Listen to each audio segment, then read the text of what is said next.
Hey, everybody, I'm Sean Robinson. And I'm Carson Grubaugh, and welcome back, Sean. It's nice to see you after a while. It's good to see you too. I think we both enjoyed some time off. What were you doing? Well, I was being extra busy traveling through the holidays. So it was nice time off, but not time off. Right. You got to I've been stay busy. still, right? I know it is. I've been busy not being able to talk on and off. So if my voice sounds a little less mellifluous than normal, hope that everyone will forgive me. Yeah, the TMI parade, me and Sean have both been ralphing up acid from our stomachs on a consistent basis and sleeping in our chairs. Something has plagued living the line with Well, gastric reflux. And what not is just that? that, dude. These are finger braces for Did you break my your fingers? no, it's probably like a not a medium sprain, second degree sprain. Um, and it's only on the ring finger, but the middle finger feels better if it's stabilized too.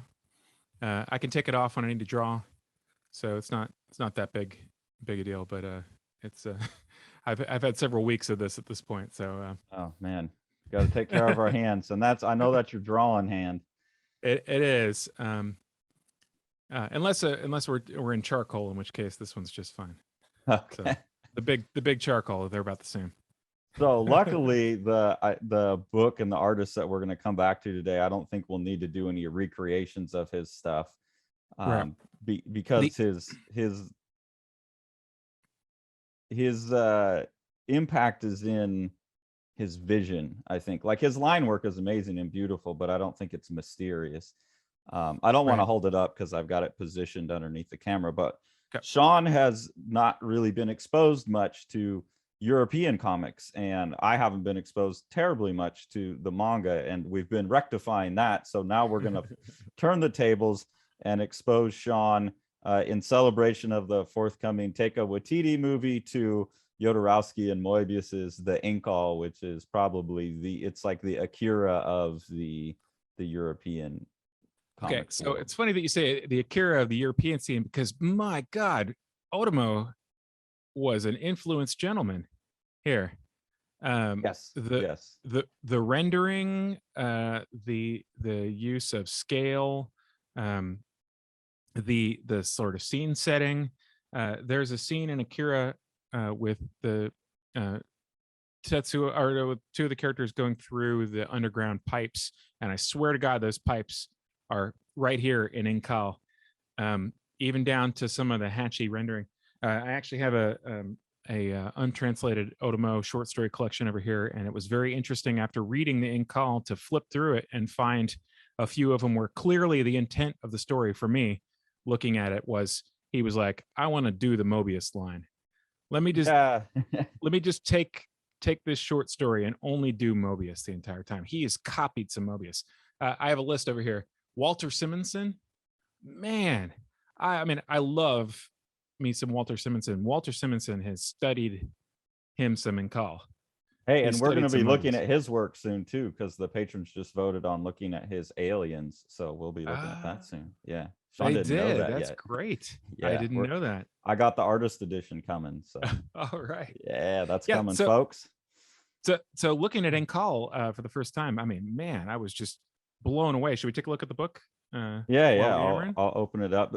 One thing I was tracking in terms of influence was what was the date of this. I don't know necessarily there was the Incal, but definitely Moebius, because there's some stuff in here that I associate with Frank Miller's Ronin as Oh well. yes, Um, 100%. but Ronin came out earlier than when I see it in here. No, so the Incal was published over an 8-year period.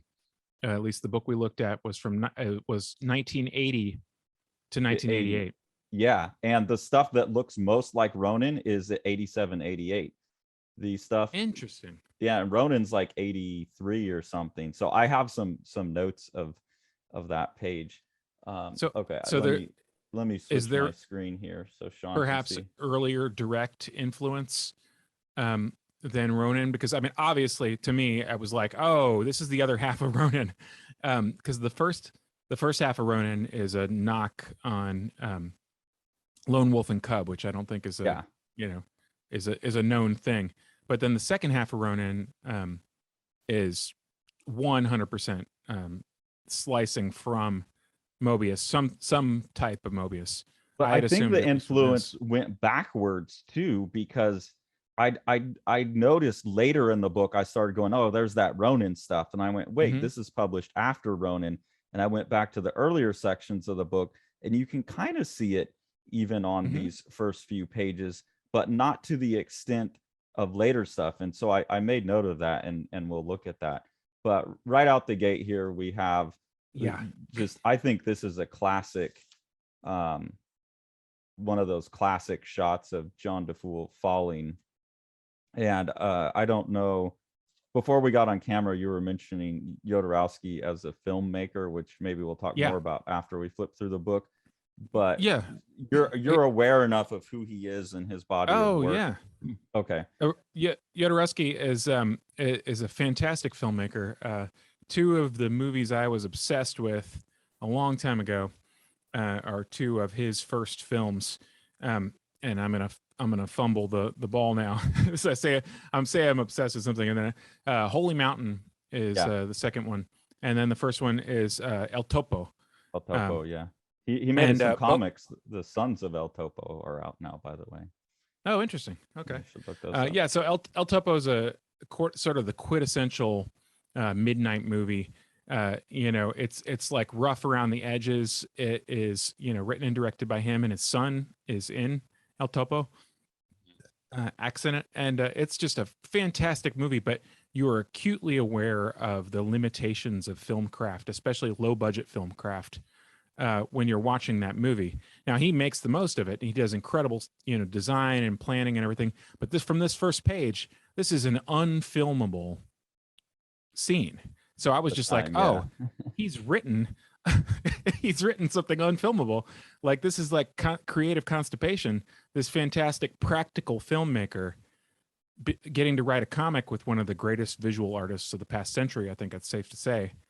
And Yeah, it's and just like, I'll well, fill you in on that when we finish looking the book, because there's a really well documented story behind that. oh, really? Okay. Well, so, but it was just obvious to me from the first page. I mean, John DeFool falling out of the, well, falling down here was so obvious to me that this is like a filmmaker's dream. And, some people might argue now that we have CGI in the way that we have it and big budget stuff and everything, maybe we finally reached some kind of equilibrium, but I don't really think so. Anyway, this was immediately apparent to me. This is what a filmmaker who's only done practical film effects, this is his wet dream, is like, I've got this genius visualist. Yeah, which is exactly what happened. The reason and they are making the film, so we'll see. Taika Waititi, who I do like his films, we'll see how he does. If anyone can do it, he's the dude. The thing that I was wondering if you were familiar with is his interest in mysticism. I think Mm-hmm. it's also pretty well known that most of the characters in here, or the plot structure, is derived around the tarot. Hmm. So I've tried Ah, to the fool. the fool, He's and literally the fool. he falls That's off the interesting. edge, right? Yeah. Right. Yeah, that's interesting because the tarot connection didn't occur to me. But the character of the fool as a sort of literary event. My John DeFool connection was going back to another thing I'm not going to be able to bring off the top of my head right now. Panglossian is a term that comes from the book. Pangloss is the character. Anyway, we can cut this out. Yeah. No, it's okay. I'll So look it up while we're talking. that's something that I was kind of trying to track throughout the book, but I couldn't piece it all together. But I have little notes of who I think is, and some of them are like, well, the Empress is named the Empress, but they start to come out of order, or so, I couldn't follow the tarot connection. Before the thing you were talking about, how many Candide. movies? Candide. The book Candide, yeah. This is Okay. the ultimate like fool book where it's a picaresque where the character Candide is wandering around and he's just basically uninformed about the world and encounters things that he's forced to deal with. Not like a one-to-one, but that was the influence I was assuming. But that the tarot thing makes perfect sense. Yeah, and that's John the Fool's. He is like the fool who just wants out to have a pleasurable life, and he keeps getting sucked into being the savior. And it's quite humorous. You were talking about the influences you saw in other movies and comics, which is, I think, one of the things that everyone appreciates so much about Moebius is he did set the course. And when you hear how they came to this book, you'll be even more astonished how these guys really set the course for all modern science fiction. But even like here, to me, this looks like the Matrix, where he's getting picked up out of his pod and they've got these little squiddy things. You know, there's just those bits that when I reread this book, I'm like, it's so hard not to see all of them. And then he comes to this character here who's this upper class lady with the halo, and he's going to take her for a nightly romp. I mean, the plot goes all over the place. But she, to me, looked like the high priestess or somebody like that with the halo around her head, just trying to attach his tarot stuff to this. I wasn't really sure what to do with it all. So if other people know more about how that plays into this book, I'd like to know it, because I know he's a real mystic. Yeah, and One thing, El Topo is you know, sort of a quintessential example of that, where El Topo fights all of these people that he encounters, and he's essentially progressing through some type of path of wisdom with each of these fights. and so is the Holy Mountain. I mean, the Holy Mountain is very obviously a mystical thing too. And if you hear Jodorowsky interviewed, I mean, he's totally, I don't know if you've seen much of that, but he's got all the energy in the world still in his late 80s. And he talks about Moebius and these other artists he worked with being spirit warriors and stuff. So that he thinks about all of his work as things that are going to heal the world. You know, all his films and everything, he thinks they're going to heal the world. So one thing that Jodorowsky does that I've always found funny is he uses a lot of prefixes. Like it's always paleo this and con that and robo this and mega that. I think we'll continue to read his work because there's a whole universe that spills out of this book that includes the Metabaron series and Megalex and a lot of other really, really great books. So there's this thing, like he's always the con apt, you're in the con apartment, and you paleo scum. This scene right here where they invade his apartment, and the book as a whole reminds me a lot of The Fifth Element as well. I know The Fifth Element's very, very clearly taken from a Moebius short story. I think he did a lot of the design on that movie. But I see that influence. The scale shift stuff has been massively influential on a group of people who can pull that off.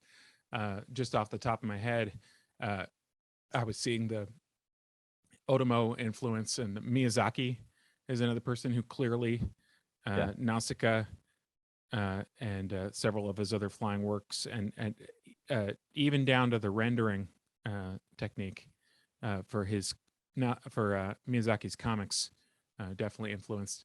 In the animation zone, you know, something like Aeon Flux, obviously the animated Nausicaa for the same reason. Some other things we'll take a look at that are a little obscure, like Spartacus and the Sun Beneath the Sea. Okay.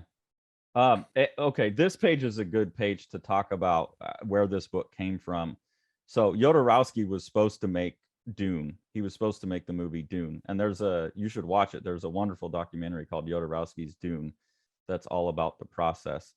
And Jodorowsky went around and collected his dream team of artists, which include Moebius and H.R. Giger and all of these other guys that he basically kind of found, you know, very young in their career, and saw them as these visionary geniuses. And there's a book that's like this thick of all the concept art and storyboards they did. A bunch of guys designing spaceships. Orson Welles was supposed to play Baron Harkonnen, and Salvador Dali was supposed to be in it. And like there was all this funding and everything, but he just couldn't get it off the ground. So you're talking about him as this constipated filmmaker. He was trying to make Dune, and he had this, I mean, seriously, they had done that much work. There's this Bible that a few people have that has all of Moebius's character sketches, and H.R. Giger's designing all the Harkonnen stuff. and some other guys are designing all the spaceships. That team broke apart and then went on. I think Dan Bannon was in that. So they all go on to make Alien. They go on. Star Wars picks up on this, like Lucas picked up on the strategy of having a Bible. A lot of the spaceship designers go over to Lucas.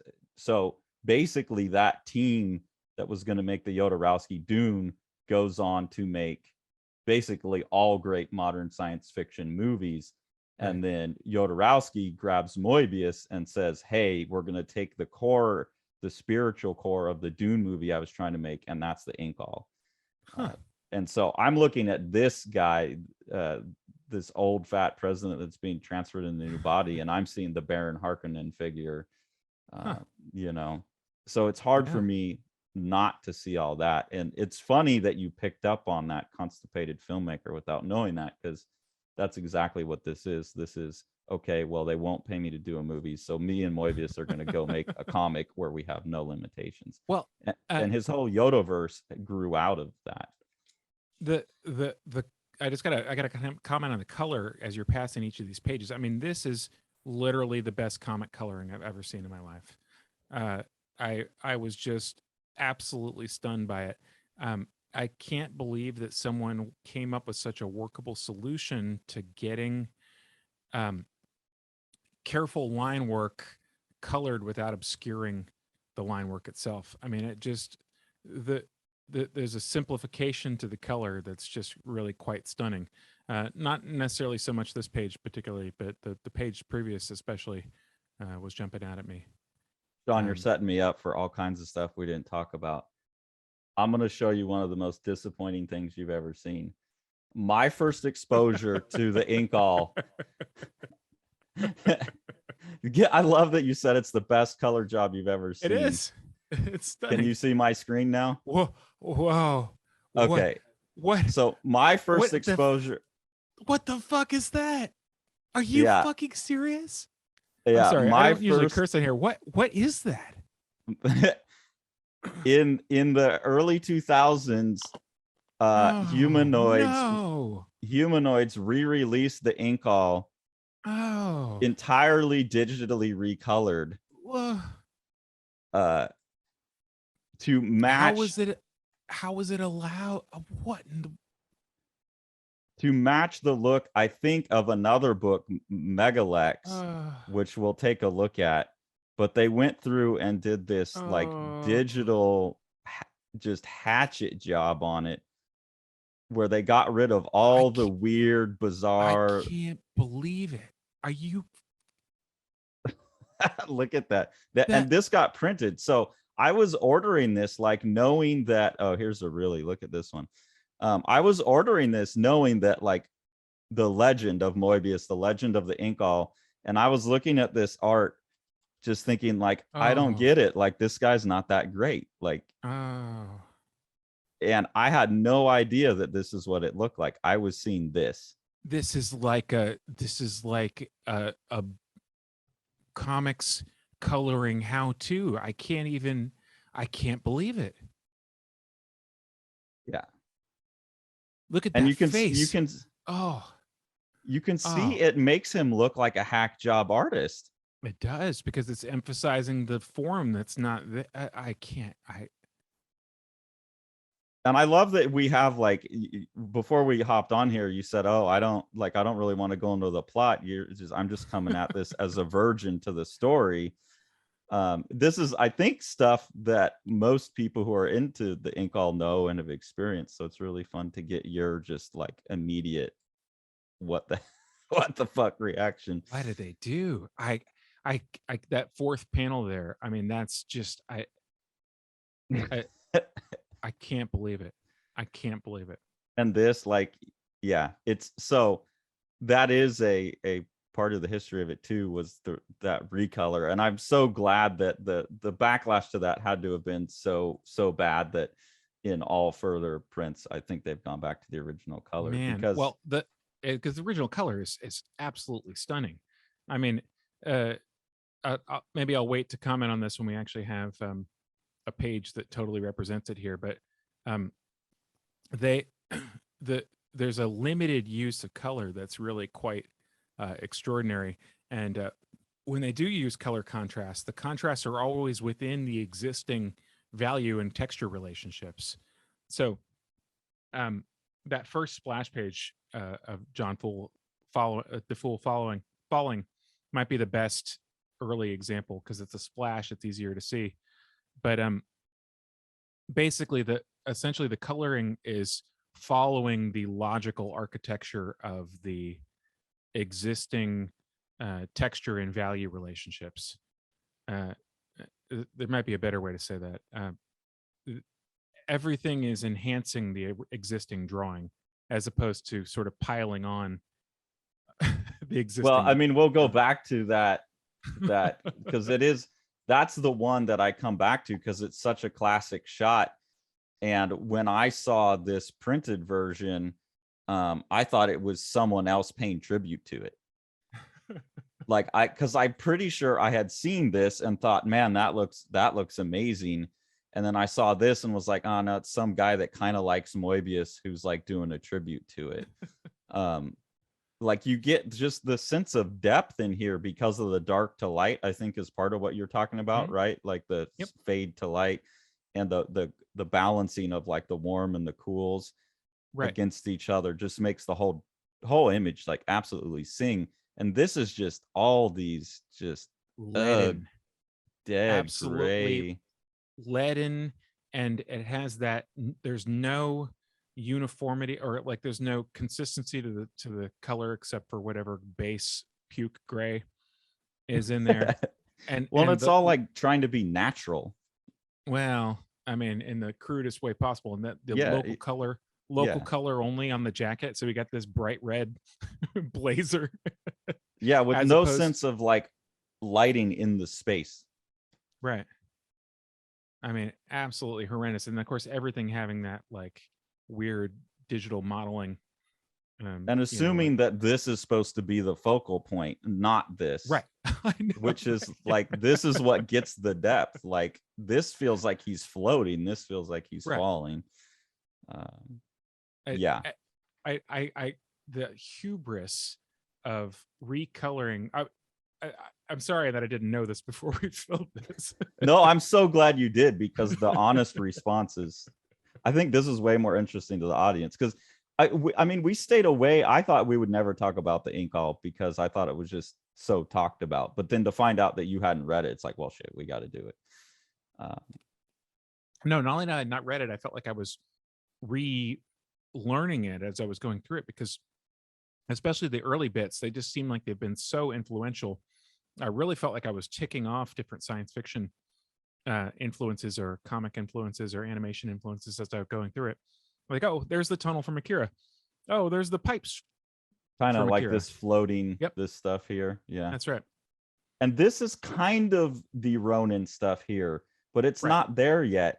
And I could see Frank Miller like these limbs that are grabbing onto John DeFool and stuff.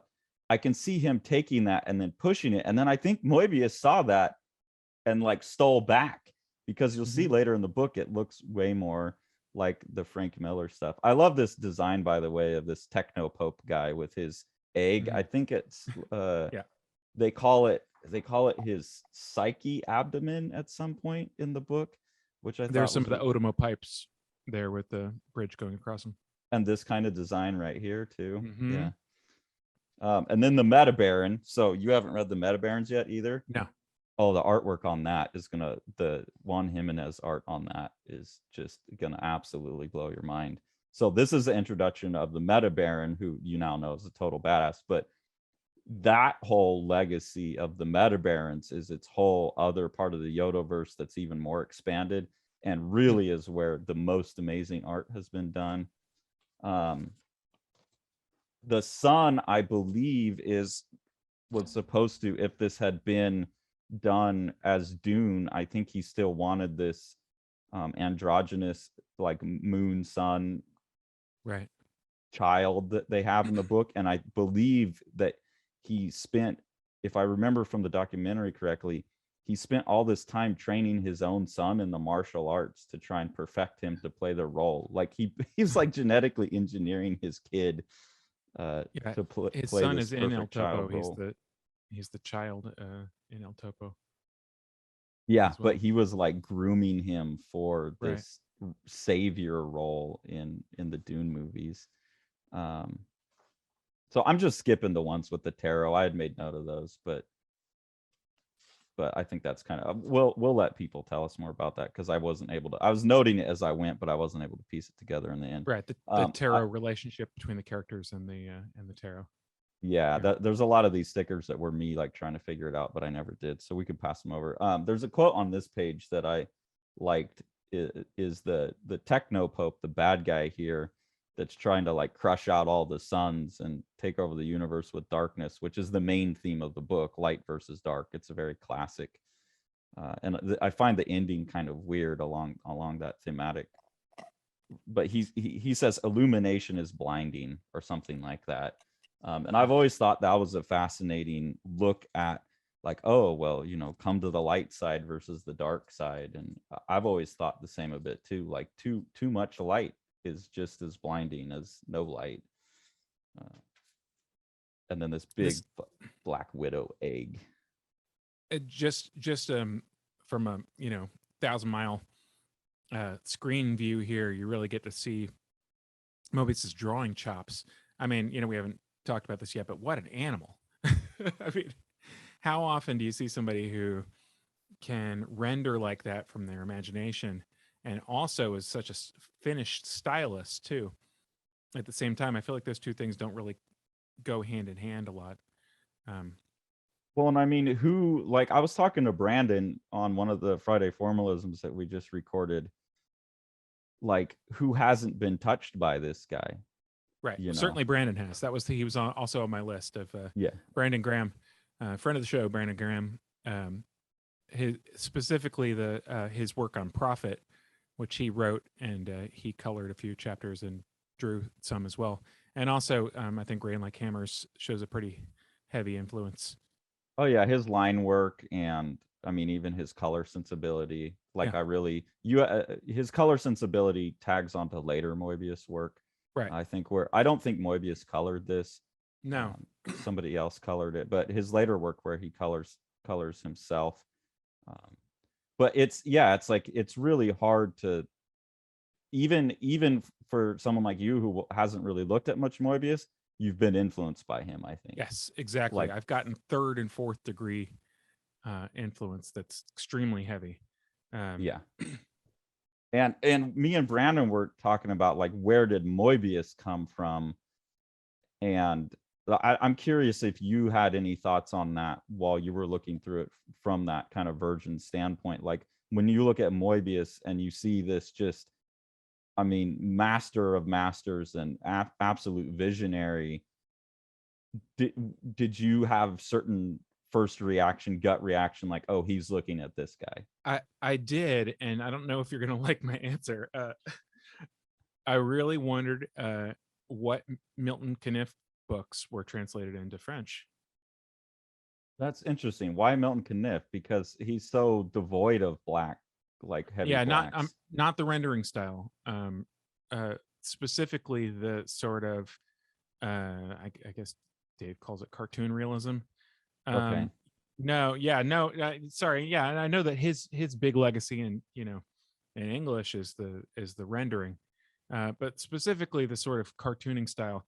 My main experiences with band dessiné stuff and European comics in general is like dozens of metal Hurlant issues that I was gifted at one point that I've read and savored over the years.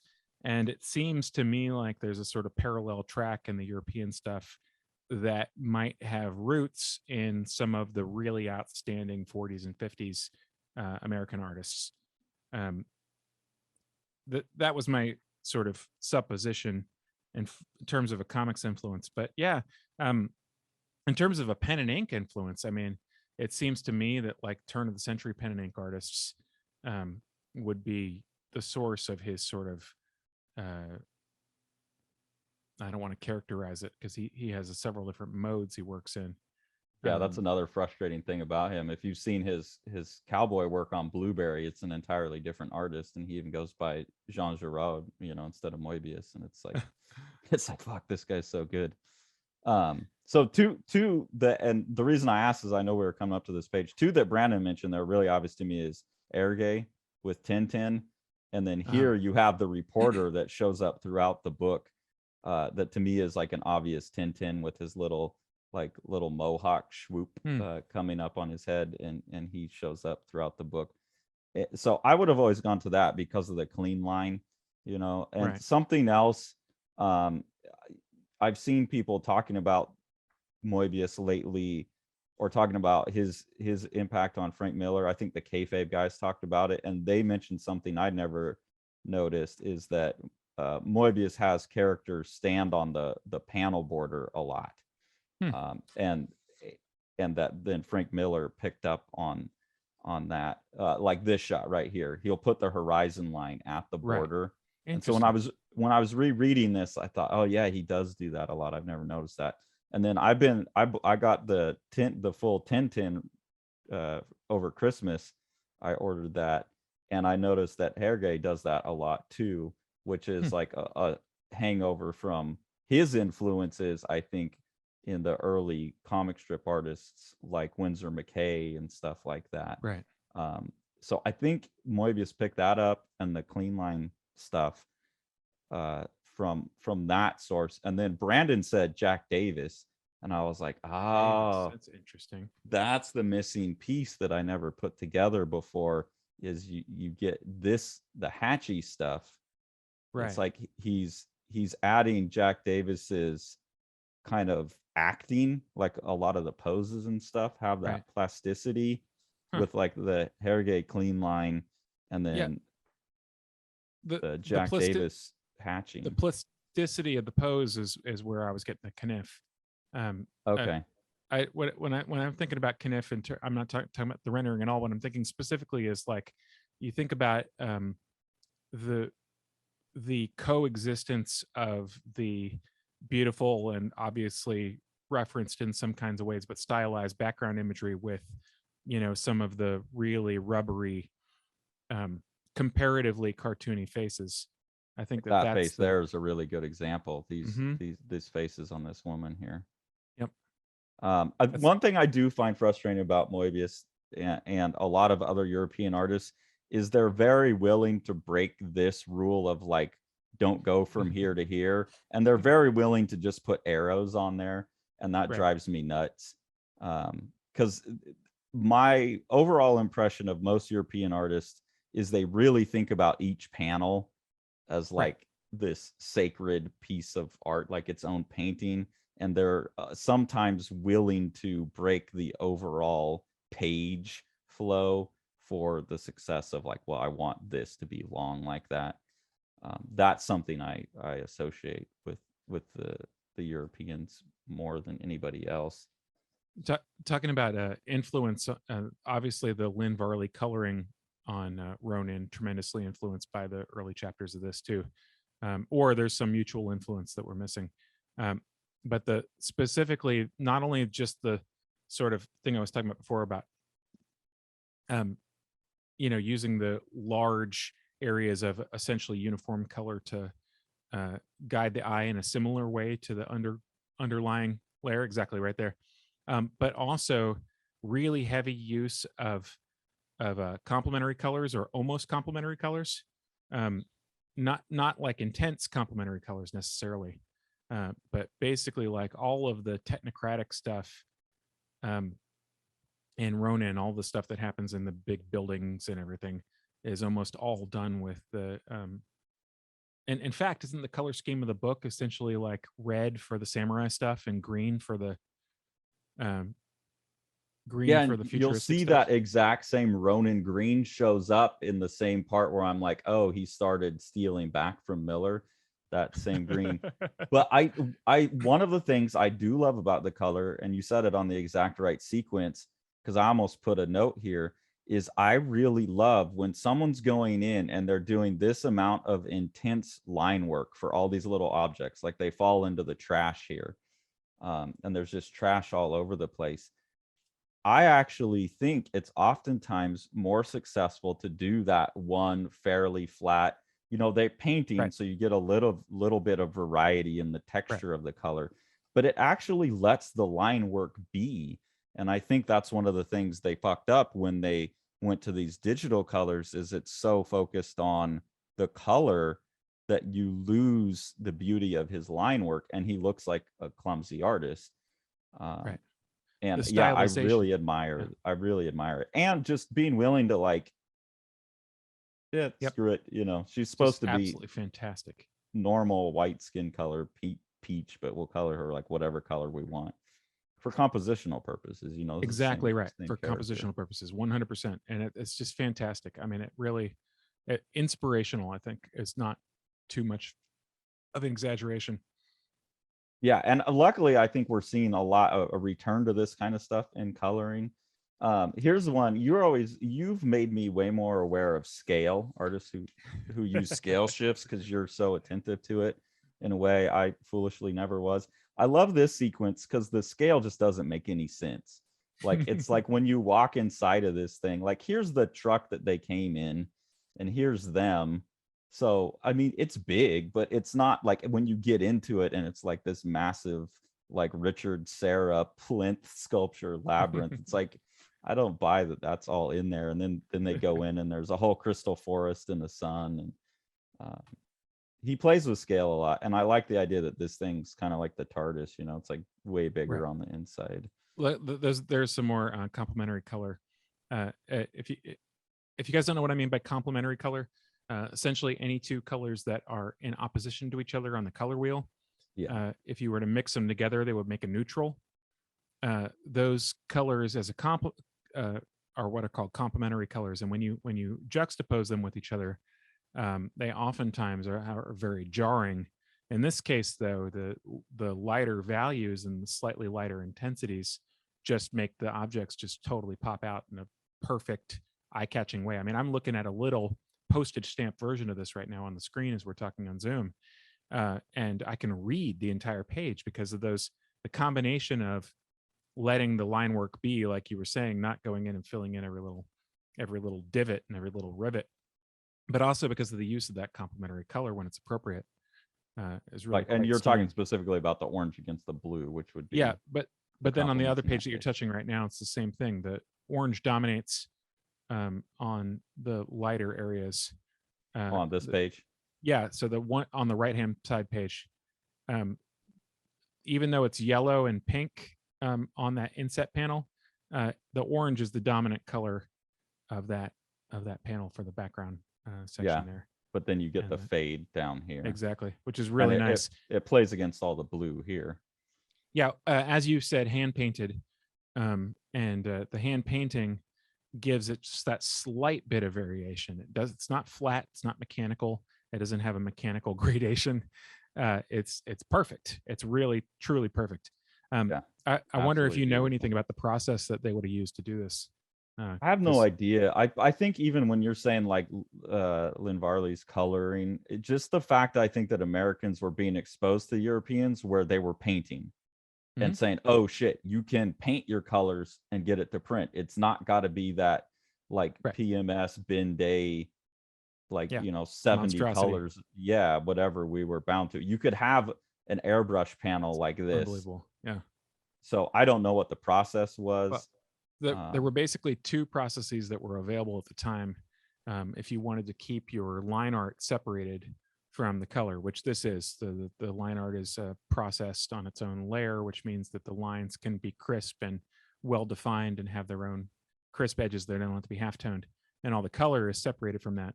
So at the time, in a pre-computer era, you basically had two options for that. One would be that the colorist has to be chained to their light board the whole time, and basically, you turn on the light when you want to be able to see the line work, and you turn it off when you want to be able to see your color clearly and not have a light bulb going in your eyes. So that was option number one. and you know, some stuff is done that way. And then option number 2 would have been to have the line work printed out in a blue, and they use like basically you'd print out the line work in a cyan color, with the idea basically that um, you could you know, you have registration marks on the original artwork as well, so that you can use the registration marks to line up the black and the color at a later stage. But the only downside to that is if the artwork was out of register, like if the black plate was printed slightly off, you could have the blue peeking out from underneath the black. I remember as a So youngster, they weren't using it like we use it when I draw in blue to drop out the cyan no, channel, because then you'd lose a lot of the color. They were just exactly, hoping that the black printed right over top of it. exactly right, Okay. yeah.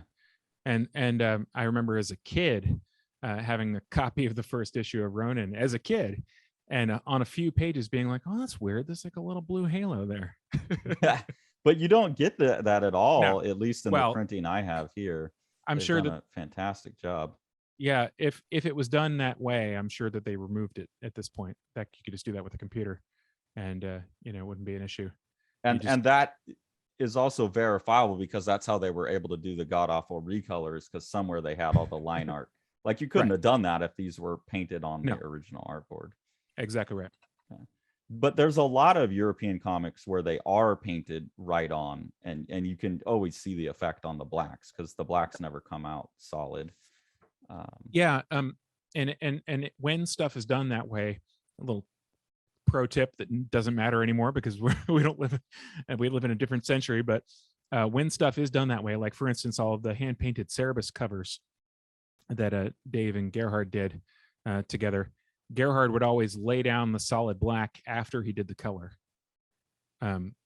which is what ensured that it would still reproduce really Well, meaty. so there's two things I've found with that, if anyone cares about doing that kind of stuff, is if you're using watercolors or something like that, yeah, you got to go back over, because they leave like a chalk. The binding agent that's in them leaves like a chalky film over the black, so you have to reestablish the black.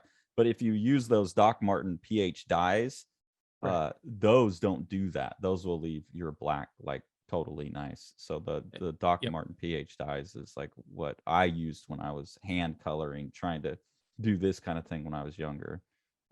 Yeah. Or I would just paint on like a vellum over top of my art. Right. I tried that a couple times, but I tried a basic version of what you're talking about, like photocopy my art, painting all over an actual piece of paper, a photocopy, and then layering them together on the You know, computer. I've even experimented with a little crazy, but painting on the back of the original art. Oh, wow. I'll Well, show you that sometime using the line art, using a the book. light board.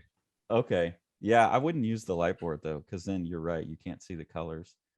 Have you ever read Hell Shock by Jay Lee? Early No. image book.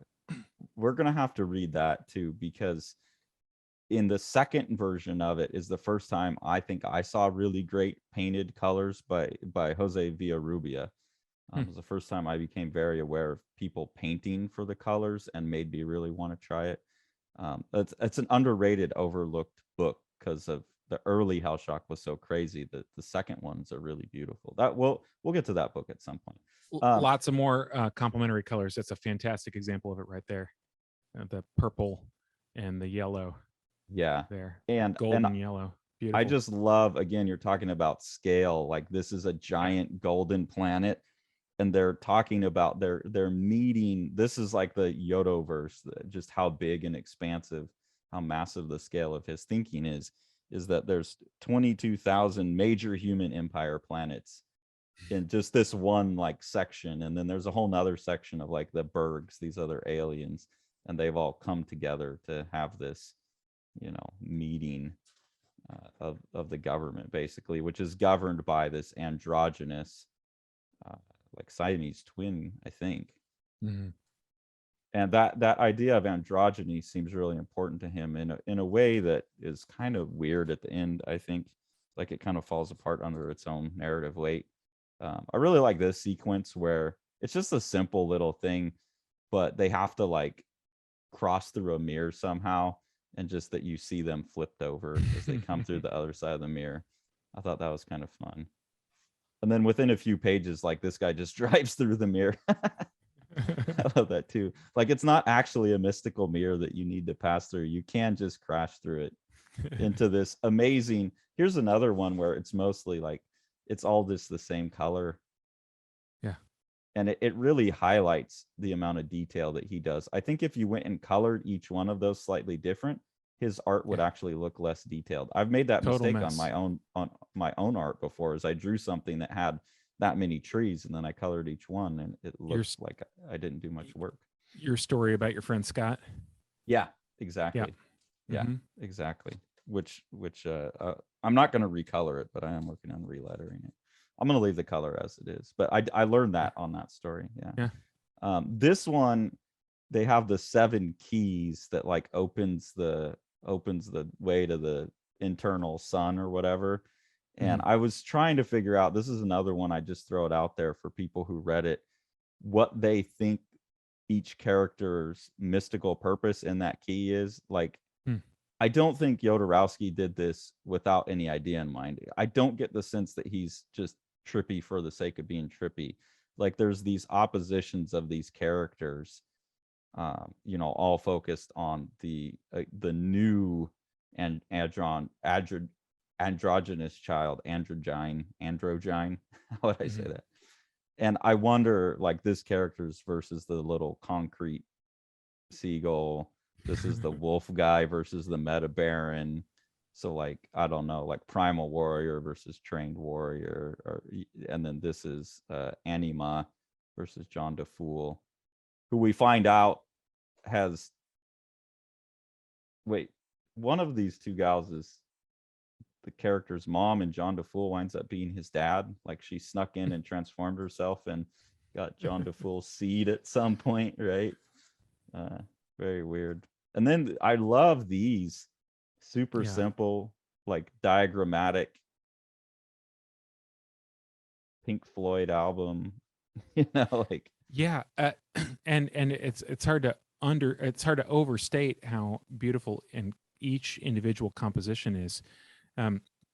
You're right that comparatively, his attention to the entire page as a unit, as a draftsman, seems to be much less than his attention to each individual panel as a draftsman.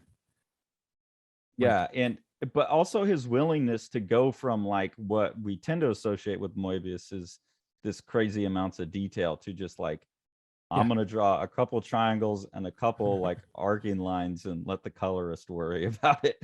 Like, it's clearly asking for something and he's going to let them take care of it there. Yeah, and this takes like no time at all for him to draw that page, I'm sure. Here's where we find out that John DeFool's the dad. Yeah, I think Anima was the father, and she like snuck in and got his seed somehow. And this poor foolish guy, his seed is so important on so many aspects of the story. Okay. And sorry, go ahead. Not unsurprising given its magazine origins.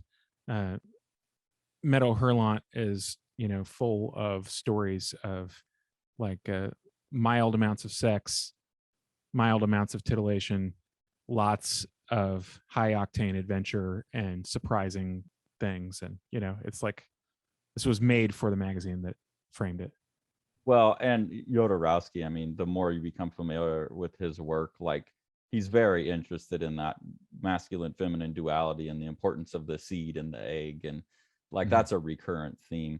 This one I went backwards trying to find the Ronin stuff. This was the earliest example where it really starts to look like Ronin to me, but I don't know what year this section of the book was being published in. This is about halfway through, so it would have been coming out probably around the same time. Like these ships here are the first time where I see that really like just random lines with like rectangles in the middle of them that Frank Miller like just goes ham bananas with. But even here, like this panel too is earlier in the book, it all seems like more planned out, like everything has a purpose, like this is a pipe, this is a supporting beam, you know. At this point, he's just like, I'm going to draw circles, lines, and triangles. So I wonder about the influence there. The assumption is that it was always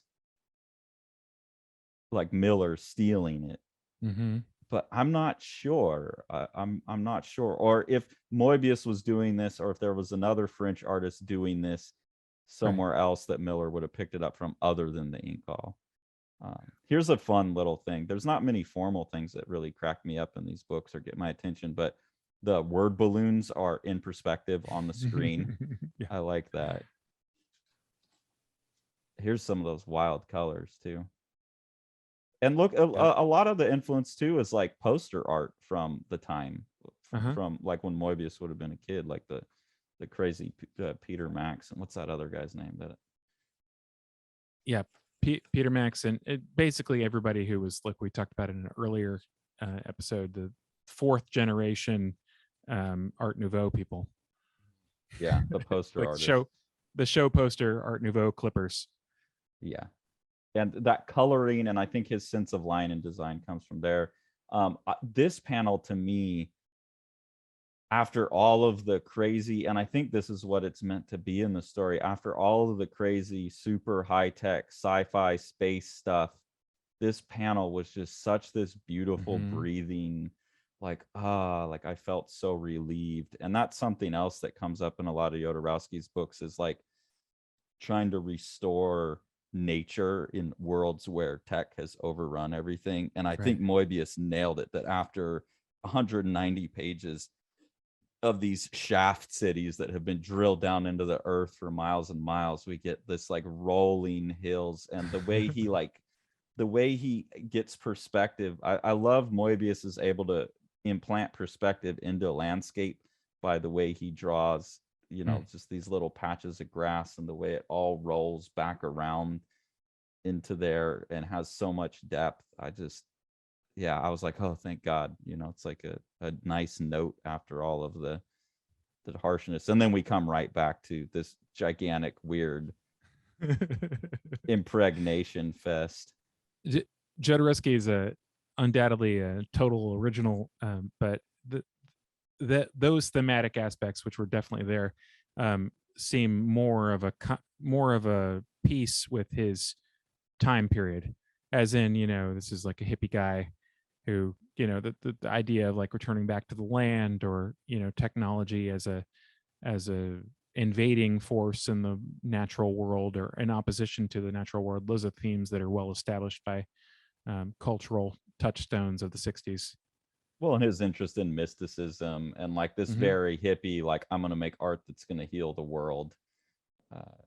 He's like the quintessential guy. And I think he's the one guy that's still like, I don't know, he's got to be coming up on 90 now, I think. And if you see him interviewed, he is so like, he's just like, you can't help but be inspired, his enthusiasm and energy. And like, he's the one guy like still holding that vision that they had, you know, with like everything he has. And it's really beautiful. This is another panel. Yeah.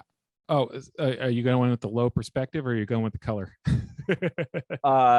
Just everything. Like, I love this scene where he's drawn like, you know, all this texture to suggest how many people are there. But no, I mean, everything about this one, the running along the panel border, the low perspective, what's going on with the color. This is where I see some of that Jack Davis like plasticity, the detail. Like, I'm sorry, did you say Jack Davis and the Pirates? His plasticity. Harry and the Pirates. Right, Harry and the Pirates. That's a less obvious use of it, but that's still another use of contrast or complementary colors. Those reddish brown uniforms versus the green background.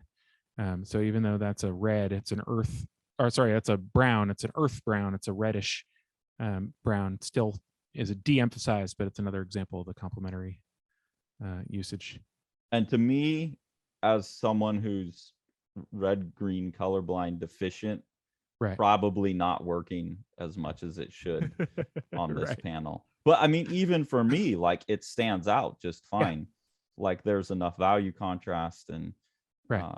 I'm not sitting there going, wow, look at that great, red green color, but it doesn't matter. Like it Right. still reads, which is pretty impressive too, that you're cutting through that. And then I love this scene This here is where great. he Yeah. comes in and he's supposed to impregnate this amorphous Soup monster. soup. Yeah. And it's just like putting itself together, like, what will you find attractive? Yeah. What do you like? Yeah. What can I do for you? It's like, oh no. And it's like, oh, okay, boobs. There you go. You did it. Yeah, that scene is like the mixture of kind of grotesque and humor and serious, and the adventure That is really admirable. hold on. If you go back 2 pages, very small bit of drawing that I wanted to draw attention to, that pipe on the bottom of the page there. Just absolutely perfect perspective. Every little detail of it. Those ellipses are gradually turning into lines as they get towards the center, and just absolute perfection. And But even he down also, sorry, go ahead. even down to the lighting, and once again complementary colors. They're orange and blue, de-emphasized by making the orange a little more muted. And he's picked an angle where we never get, like right here would have been straight. Right. He's gone Yep. off to the side, which is a smart choice. Right, because the straight could be visually confusing. And here you're starting to see more of what I associate with Ronin. But Yeah. again, this is later. much later in the run. So Yep.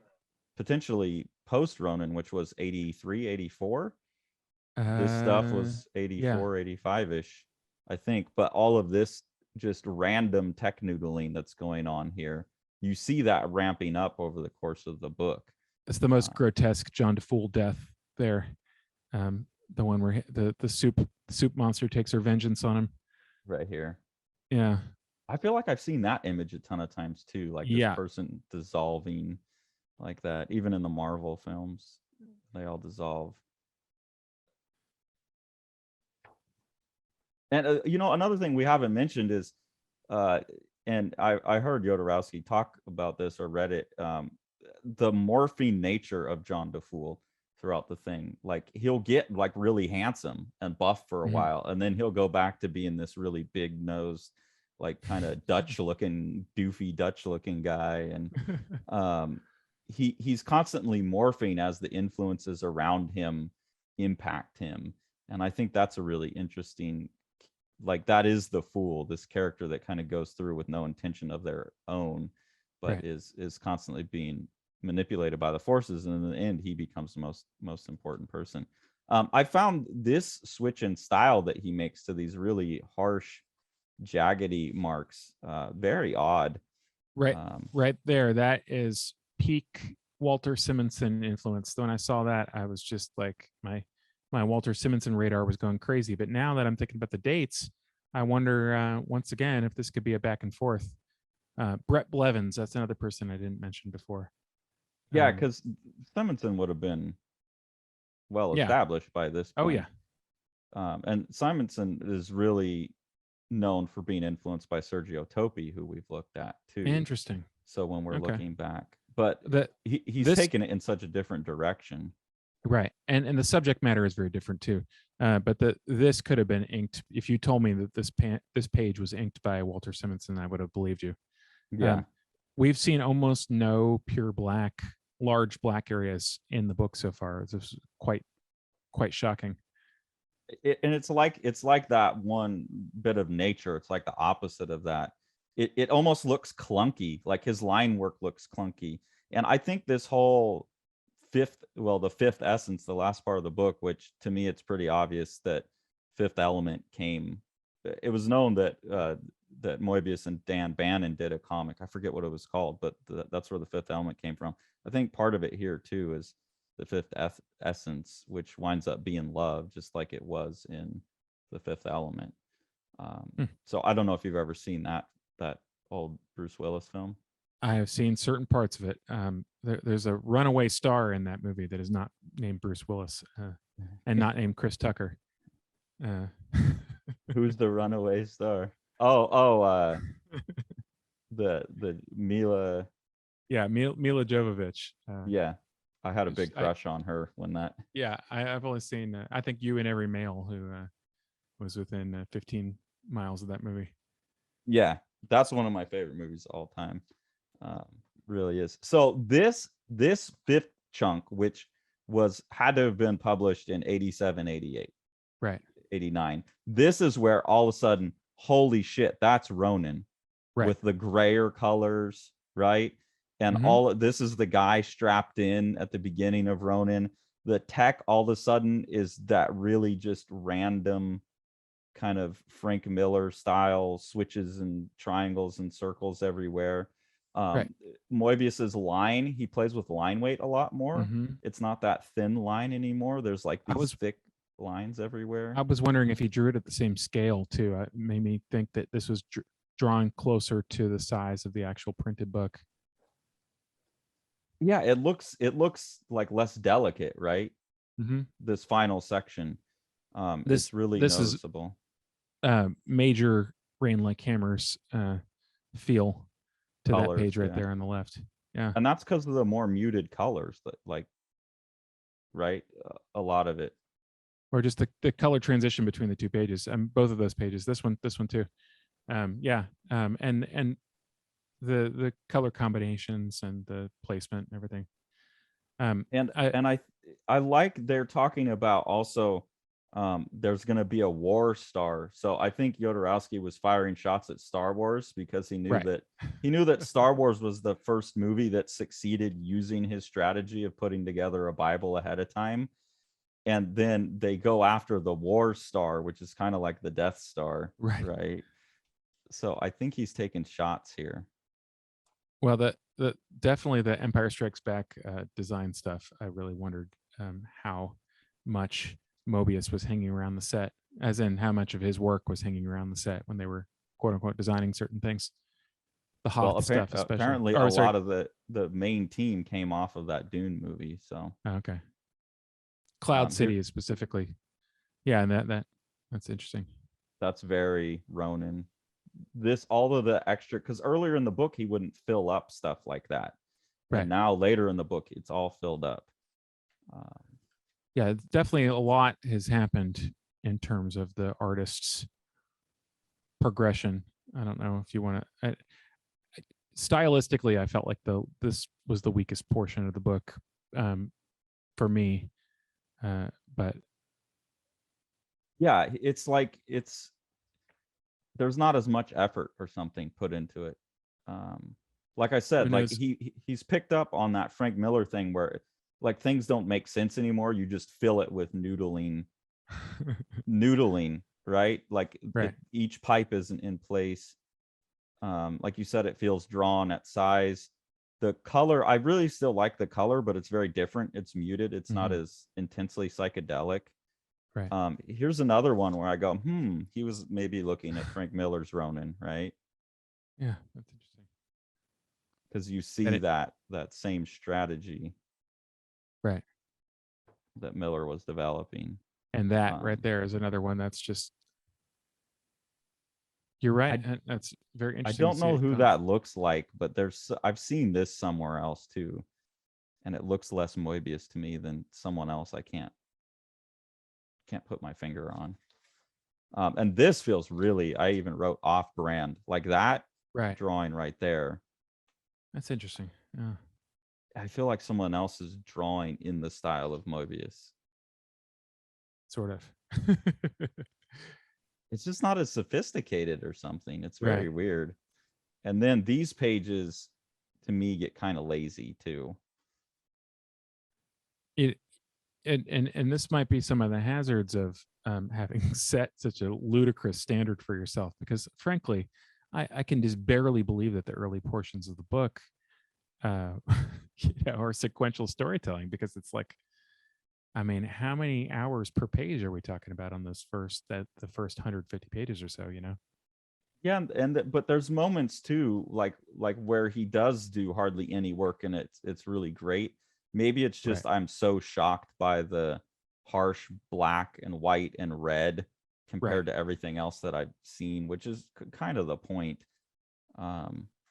One of the hazards, though, of collecting a lot of material from a long period of time and putting it under one cover is that you're essentially inviting the audience to see it all as one piece and investigate each of those things, at the same time.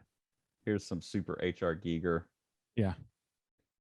This is where plot-wise I thought the thing was a bit weird, is the whole story is about the light versus the dark, and the dark is invading and trying to take over the universe, and they're trying to fight back the dark from putting out all the suns. But the thing that ultimately does that is this universal androgyne, which is like the perfect male and female, and then it's represented kind of like the yin yang with the like perfect balance of light and dark. So I thought this is a very strange warrior for the light side, is a perfect balance of light and dark to go fight the imposing dark. And even throughout the whole thing, the Incal is the triangle, the pyramid, and the inverted pyramid, which is basically the Star of David, which in my mind has always represented, well, the upward facing is the masculine and the downward facing is the feminine, and you put those together.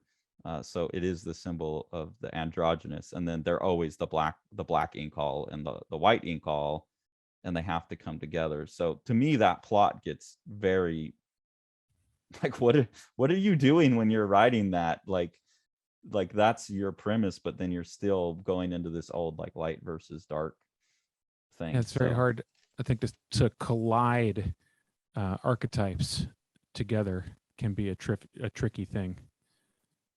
Yeah, and I feel like it falls apart. It gets a little out of Jodorowsky's hand. And then all of a sudden we get these super dense, like they're trying to wrap it up real quick at the end here. Mm-hmm. But I do like this one in particular, that there's this, and this are like 3 different stories. And this is playing out like pretty quick. This is playing out like all over.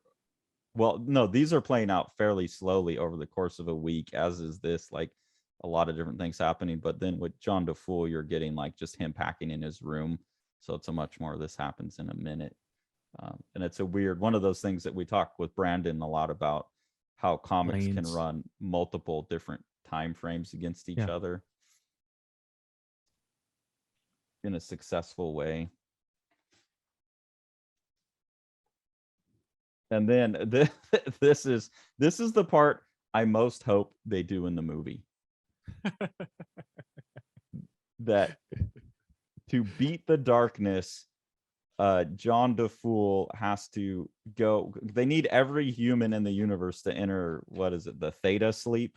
There's some very, very easy to get into, apparently, through a couple easy steps, mystic sleep that everyone has to go into. But they need all the humans to do it. And there's 78 billion humans off on the planet where John DeFool impregnated the soup, the sexy soup. The sex soup. The sex soup. And they're all DeFools. And so he has to go visit this planet of just when he sees the bartender's or the lady at the bar's face, that is just absolutely kills me. And they're all him. So I really hope they do that in the movie. When he's checking out her ass, and then he goes in for the examination, and he sees that she's got the same weird profile as he does. Yeah. It's have you ever seen Binge on Malkovich? I mean, about 1 million years ago, whenever it came out. Yeah. There's that scene where John Malkovich goes into his own head, and it's just all Malkoviches, and they're all just everything they say is Malkovich, Malkovich, Malkovich, Malkovich. I think it's a really deep point, though, of like, it's very easy to think, man, if everyone in the world just thought like me, it would be like a better place, right? There would be no conflict. Everything would be easy if everyone had the same preferences as me. That's like the fool would think that. And then when he's actually confronted with 78 billion him, he's like, fuck, these people are awful. And just has to go through trying to convince himself, basically, to get on board with the program. So it's weird that there's a huge chunk of the book devoted to that. But I like it. I think it's maybe the best, if Jodorowsky wants to be a spiritual leader. That's maybe the best spiritual lesson in the book. Here's some more of that Simonson as you get towards the end, the final conflict with the big bad guy. But I really feel like by this point Moebius is checked out. Yeah, it definitely seems a lot more perfunctory in terms of basically everything. Yeah, and the color is starting to take on more of like the computer generated look. But I really do like this final, well, not, I don't necessarily like that, but I really like this very like Hebraic looking pattern that he does and the way that's colored there as he goes. And I think it's kind of cheesy. This is real beautiful. I think Brandon probably really likes that. That looks like something Brandon would do. But then this like computer colored godhead where you've got like the old bearded god, after all of the inventiveness and beauty of how they display spirituality and everything else. I don't know. Peculiar. Yeah. What did you think about that in the end? Oh man, it was disappointing. I found that the later sections massively disappointing, and I just had to kind of temper my expectations. Like, how exactly do you expect to maintain that same level? I mean, basically, like the first 50 pages of the book are some of the best comic illustration I've ever seen. I can't believe that I haven't read it. I can't believe it wasn't accessible, for decades in English. And this is not that. Yeah, and then you get the 2001 Space Odyssey baby, which is like, okay, we're gonna make a movie out of this now. Like with the way that the new Matrix movie and the latest Spider-Man movie are basically cutting and pasting old movies. I hope that Taika Waititi just cuts and pastes the end of 2001 Space Odyssey and just like has whoever plays John DeFool falling through it, and then you come back to like the same scene. But yeah, you can just see it's not as impactful of a drawing as before and not as well colored. But I both like and hate the secular nature of the ending. Like he's the one guy who kind of makes it through the reset and he's trying to remember. And then ads for other things. It's weird but look at the art on that. The Meta Barons has sick art. And there's a before the Incal and a final Incal. The final Incal has some really amazing art by Jose Ladron in it, which I don't know. We'll have to keep looking at these things, but hopefully the ending of this didn't disappoint you too much. No, the Meta Barons are awesome. I really was less having a narrative experience with it as I was just sort of taking in like how massively influential Moebius was as an artist, and to realize that this is only one aspect of him. Basically the only stuff of his that I've been exposed to is a few short stories that were published as the Airtight Garage, and Azarak, is that how you say it? Arzak, his word maybe? Arzak, yeah, his wordless flying around on a pterodactyl stuff, which he likes because it looks kind of like the little concrete seagull guy in this book. Very similar, yeah, and he uses the same kind of hatching on it too. Just the fact that his stamp was so strong on all this that I was essentially like compiling a list of things that were influenced by him visually as I was looking through it. I mean, I really had like, it's almost like flashbacks. I was like, what is that thing called? That thing is influence. I sent you a few of them. Hopefully we can take a look. But being blown away by the endlessly inventive imagination of Jodorowsky, and he clearly realized what he had here. Oh, I got your list here. Okay, I didn't see that this came in. Okay, so let's look at. I was curious what your list is. This is obvious. So here's an image from the Frank Miller Ronin, and like we were sort of discussing during the thing, he really kind of abuts two different primary influences throughout that series. one of which is some type of Moebius influence, whether it's at the Incal specifically or something else that we're not aware of. And one that is a very, very heavy influence on Lone Wolf and Cub, from Lone Wolf and Cub, which he'd actually done, covers to the English versions of. And so this is getting both of those captured in there simultaneously. Yeah, and it's interesting how he progresses through that book, because I have that. Maybe we'll look at that at some point. The artist's edition. He turns from like Lone Wolf and Cub ripoff into Moebius ripoff into like Frank Miller as we know it by the end, Right. kind of with a way more tenebristic approach to things. Yeah, So it's I feel like that's his book where he cribbed on everyone and then synthesized them all by the end of it somehow.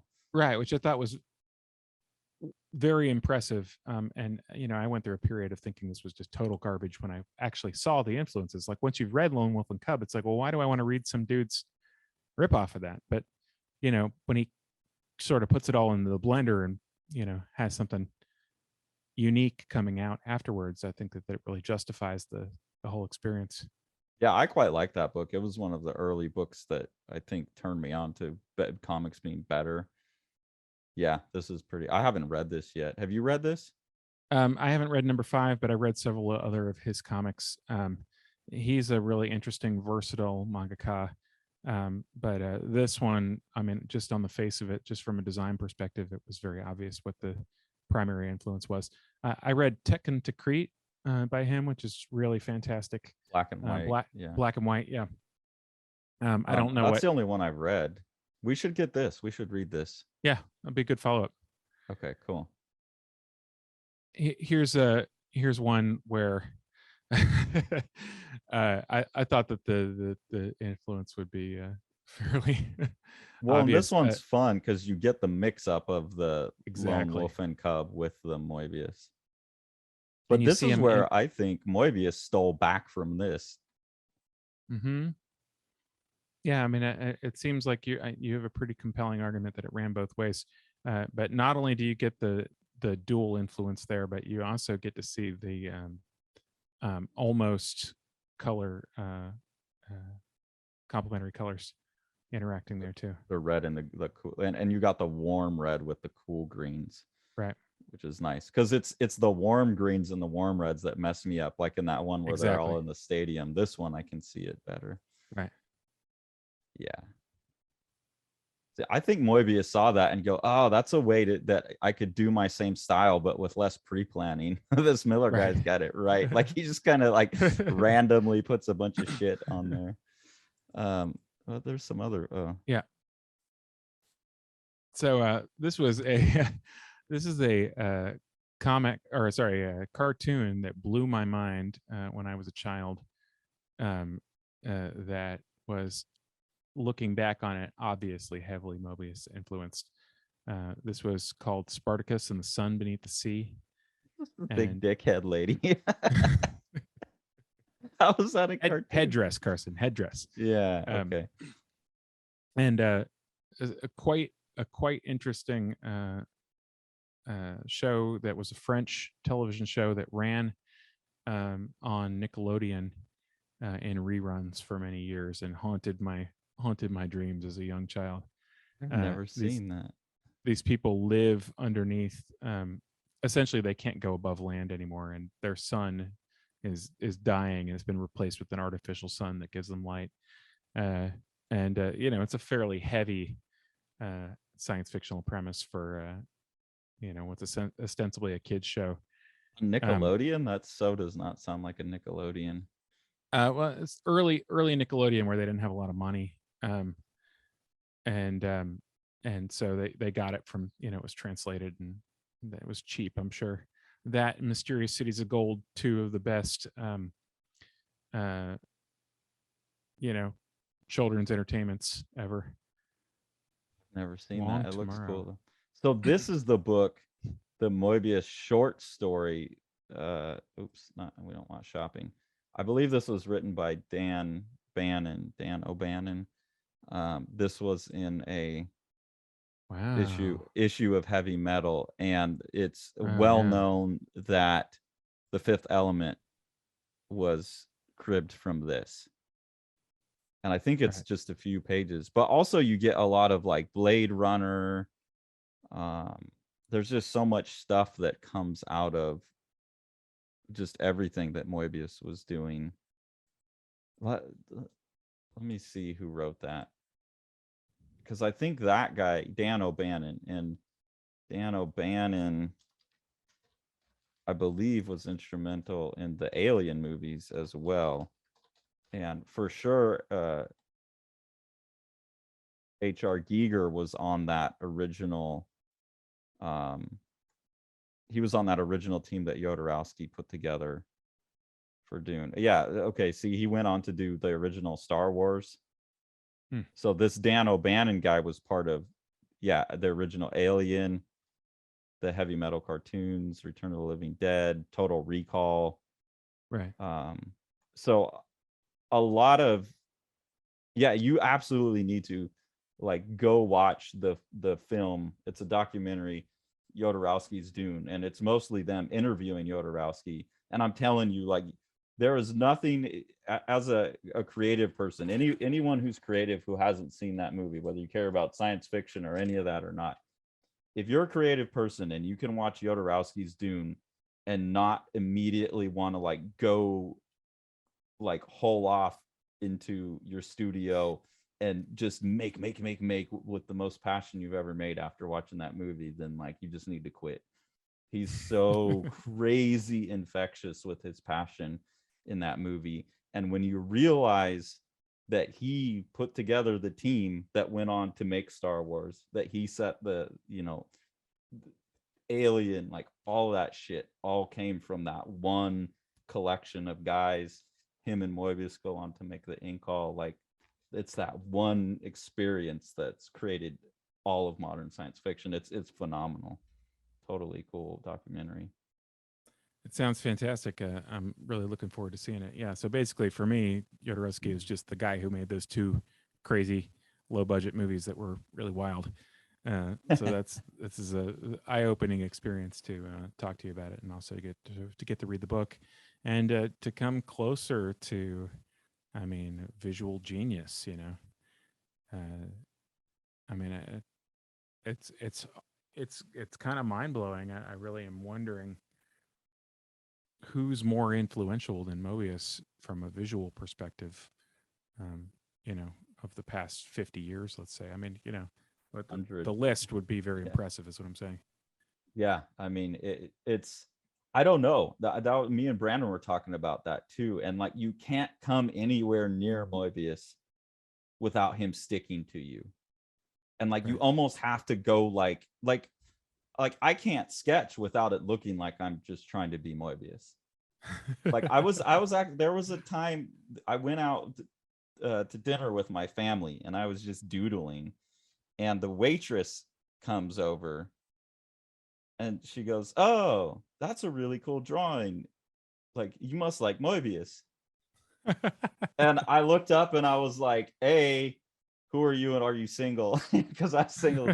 Who's this girl who knows what Moebius is, And then my family could see it, But I was just like, he's so ingrained in like all art, and anyone who's exposed to him will immediately recognize it anywhere else. Like she just saw one drawing I was doodling on a napkin, and it's like, you're a fan of it. And it's like, no, I don't want to draw like him. I just can't help it. And he's weirdly infectious. So I'm sorry that we got you that close to him, but now he's in do you your remember? brain too. Do you remember when we talked about Otomo, and we talked about Fist of the North Star, and about how basically both things were happening concurrently, and why does Akira seem so modern and Fist of the North Star seems so old fashioned in comparison? Your answer? Well, I just wonder if part of it isn't that Otomo cribbed from different people, and that Moebius's influence. I'm not saying that Otomo is like, it's not one for one. I mean, Otomo is obviously a visual genius as well, but that the influence of Moebius has been so heavy that he feels modern still, and so some of the Otomo things that he picked up sort of permeated his style and keeps him in the conversation. Well, and in I a think certain kind those of way. guys had a healthy relationship and back and forth. Like in some of the interviews I've seen about Tezuka and stuff, they talk about him knowing about Moebius and talking to him, and like that they would meet and talk. So I think there was this group, because the kayfabe guys have interviewed a couple of their interviews, like with Jeff Darrow, someone else who worked with Moebius, and obviously Mhm. there's a lineage there. Yeah. I think he did some of the Arzak. No, they did a book together though. They've done actually collaborate. They were very close friends, obviously. He talks about them meeting Otomo and Mhm. Moebius. I could only imagine. And there seemed to be at that time this group of like the top tier guys, and they all knew it, and they were all like, there was some synergy there, you know, where they were going back and forth. Like Moebius did a book with Jiro Taniguchi as well. Yeah, uh, I've seen that. Ikaro. Um, yeah. Uh, I hope they didn't arm wrestle when they made each No. other. You got to preserve those artists' arms. So I want you to take a look at something. You just tell me who drew this guy. It's kind of blurry. The guy in the front. Oh, there we go. That looks like Otomo. It is. This is the perfect point between the two. But if you, so you haven't seen Blueberry either, No. Lieutenant Blueberry.